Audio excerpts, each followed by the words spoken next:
At dusk the golem's silhouette merges with Prague's skyline. The legend begins at the river where clay was gathered. Under the steep roofs and crooked chimneys of 16th-century Prague, the Jewish quarter lived at the edge of rumor and law. The Vieltava braided light across its mud brick banks while the old new synagogue cast a long, patient shadow over narrow lanes where families moved between prayer and the market. It was in this huddled place of learning and watchful eyes that Rabbi Judah Lo ben Bezalel, known to history as the Maharal, wove a story with clay and breath. Not merely a tale of a man and his creation, the legend of the Golem of Prague became a mosaic of smaller episodes: the making, the nights of protection, the tremor of loss when the guardian went beyond command, and the hush that followed when the words were withdrawn. These are the specific tales passed down in whispered retellings, each a tile in the mosaic that shaped a people's courage and fear. In the scenes that follow, we step close to the flames of the Maharal's lamp, touch the cool river mud taken for the golem's limbs, and listen for the echoes still said to come from the attic above the synagogue. The aim is not museum preservation, it is to lift each tale, examine its shapes, and let the reader stand inside the hush of that quarter at dusk, where legend and history meet and where clay and conscience wrestled for the soul of a city. Creation by clay and word, how the golem was brought to life. The first specific tale always returns to the hands. Hands of a maker, hands that coaxed river earth into joint and jaw, hands that wrote and unwrote the small piece of script that made inert matter listen. Rabbi Lo did not work alone in the usual retellings. Pupils and elders watched, candles guttered, and the cold stone of the synagogue hummed with expectation. The story most often told begins on a night when fear sat at the heels of the quarter, rumors of impending expulsions, of blood libel murmured by men who wanted scapegoats, of a precarious peace balanced on the emperor's indifference. The community wanted protection. The rabbi wanted a means to shelter the fragile: women, children, books of law, the trust between neighbor and neighbor. The golem, they say, was his answer. Rabbi Lo gathering clay from a quiet bend in the Vieltava before forming the golem, a scene of ritual and resolve. In this version, the Maharal walked down to the Vieltava at first light. He chose specific clay, not the flintier bank closer to the mills, but a yielding, dark earth from a side bend where the river turned and left behind a quiet deposit.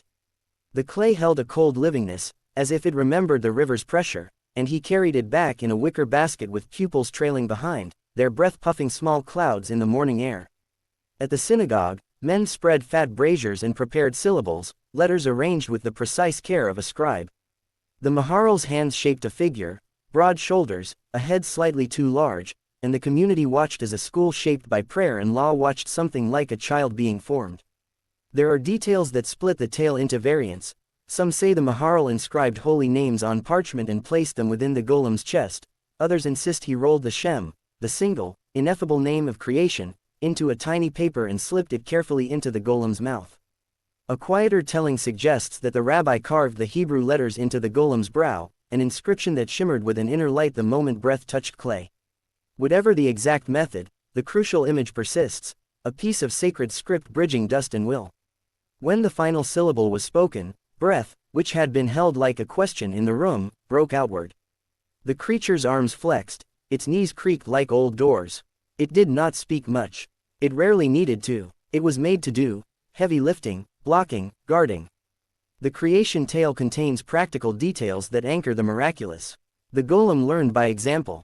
The Maharal taught it simple tasks: stack sacks of grain, carry stones for the synagogue wall, crouch by the gate to watch. The pupils gave it a name not by inscription but by usage: golem, raw, unformed matter given purpose. The men who told this tale liked to stress that the golem's mind was not human, it was obedient in the literal sense. It followed commands because commands had been sewn into its being. The hayloft where it slept, if one could call the place sleep, was kept orderly, its feet left no footprints on holy days. And yet this tidy obedience hid a fragile mechanism: words. Take them out, alter them, and the machine that bent to will might bend back.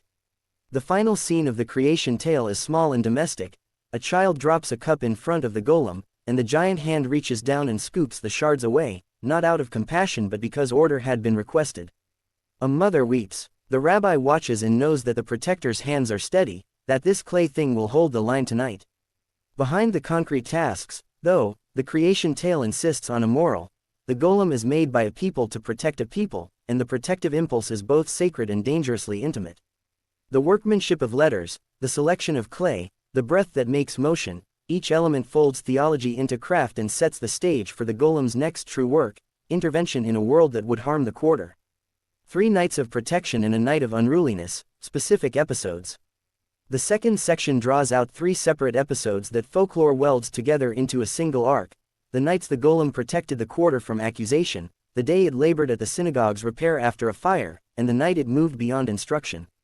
Each episode illuminates a different facet: utility, devotion, and danger, and each bears its own moral and atmosphere. One night the golem halted a mob at the ghetto gate, an image recounted in many tellers' versions of the event. Episode 1: The Accusation at Dawn. In one well-circulated tale, a neighbor city's magistrate is tipped by rumor Jews in the quarter are hiding evidence of a ritual crime. A mob gathers, torches like insect stars, and horses pound toward the ghetto gates. The Maharal stands before the men and through prayer and argument seeks to delay violence long enough for the emperor's edict to be confirmed, but time narrows. The story says the Maharal sends the golem to the gate. The creature stands immense and silent under the arch, so large its shadow swallows the gate's iron. When the mob rushes forward, the golem lifts a fist and knocks the lead horse sideways. The momentum sends men sprawling. The physicality is blunt and precise. No flourish of magic scatters men like leaves. Instead, the golem's presence rearranges the immediate geometry of force. It becomes impossible in the moment for the attack to continue. This tale insists on the golem's purpose: not to slay but to immobilize, to keep a vulnerable community intact without spilling the blood of others. Witnesses later speak in hushed terms of the figure stooping to carry a collapsed child away from trampling and of the rabbi bending to whisper a single word into the creature's ear, coaxing it back into stillness once the immediate threat was past. The wording of the command mattered. Literal language functioning is the interface between human ethics and animal strength. Episode 2: The Synagogue Fire. Another version emphasizes cooperation between maker and guardian when disaster is not human malice but chance. A summer lightning strike sets a rooftop alight, flames licking the old beams. The community fears the loss of Torah scrolls and sacred books. The Maharal orders the golem to pass through the burning eaves and carry the scrolls to safety. There is a tenderness in this account. The golem, massive and stolid, is made into a courier of sacred objects. It steps into heat, it steps loud, and draws scrolls tucked under its arm, placing them gently on the curb. Children watch from a doorway as the rabbi leads the rescued books to a quiet room while the golem stands by the melting ridge and faces the blaze until embers fall upon its brow like a rain of sparks. This tale layers concrete imagery, charred rafters, curling parchment edges. With moral clarity, the guardian's task is preservation. Episode 3: The Night of Unruliness. Not all tellings end with quiet competence. A darker tale tells that, in time, the golem grew beyond the boundaries of command. It began to perfect the tasks given until pattern became compulsion. Men who had opposed the community were tied and left in the dust. A patrol fled because it could not match the creature's pace. One night the golem, following orders too strictly, locked the quarter gates and would not release them, interpreting "protect" as a permanent embargo. In some variants it pursued thieves too far into the night and returned with heads bowed and silence that chilled the town. The Maharal saw the logic of a thing that could not judge shades of right and wrong. How could a being that understood language only as instruction weigh mercy? He understood that the soul of law requires interpretation and restraint, 2 things clay cannot learn. There is a wrenching moment in this story. The Maharal climbs into the attic of the old new synagogue with the sound of the golem moving below like a drum. There he prays and writes, and finally he removes the shem or erases a letter. The creature stops mid-step, its hands fall, the breath unravels. In certain tellings the rabbi folds the shem into the book of law and consigns the golem to sleep. In others he places it, inert, on a high shelf in the attic with the Torah scrolls, wrapped in cloth so that no careless eye will mistake it for a plaything. The attic becomes a sealed margin of memory. Men climb the narrow stairs, breathe the dust, and leave the golem sleeping, an unresolved promise. These episodes together create a pattern. The golem is created for protection, used with devotion, then paused when the necessity of mercy and judgment proves beyond its mechanism. Each tale offers a slightly different tone. The accusation tale celebrates courage and cunning, the fire tale underlines tenderness and ritual preservation, the unruly night wrestles with ethics. Readers who hear these stories through the centuries find not only entertainment but warring lessons. How far will power be allowed to go for safety, and at what point does the guardian become what it was meant to prevent? A final note in many oral versions introduces the idea of pockets of a living memory. Children are told not to speak of the Shem aloud, and elders tap the synagogue's beams and say quietly that the golem still rests. Some claim that during great peril the attic's boards groan and the golem shifts. Others maintain the figure is a relic of the past, a caution woven into the quarter's fabric. The variations are many, but their function is consistent. They ask the listener to decide where fear ends and trust begins. The tales are instruments for communal reflection and, in their repeated telling, become a way for the quarter to rehearse its own resilience.